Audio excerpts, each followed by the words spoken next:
What is it like for you on set trying to make your day? How bound are you by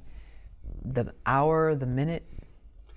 Number one, I'm the executive producer of this movie, and I'm also the director, and I think it's super critical that boundaries are set right away. And in the case of Will Newman, my producer, he personally was responsible for, in advance in pre-production scheduling my day, along with the DP. And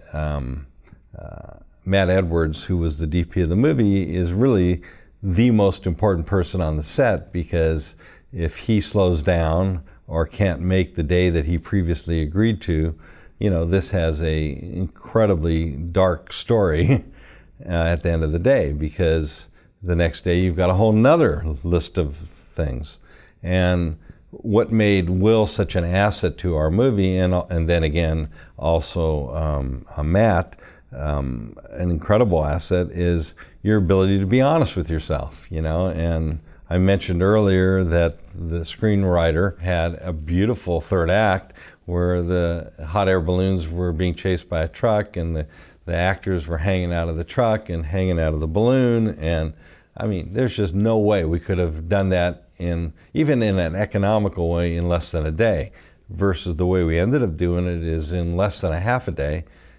on the Rio Grande. That was our creative solution that the screenwriter agreed to, and if she didn't agree to it, we would have come up with something else. But the outcome of it is we collaborated on it, and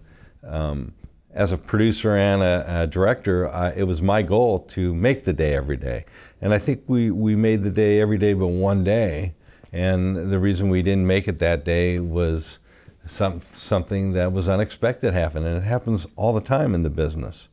I mean, one of the real tragedies of doing independent filmmaking is things that you can't control. So my movie takes place predominantly in Taos, New Mexico, and in LA, and I made a significantly smart decision to build a kitchen here on my stage that we could flick a switch each day and modify it, the lighting, but never have to worry about the sun going behind the building next door, never have to worry about going into overtime and this no light at all.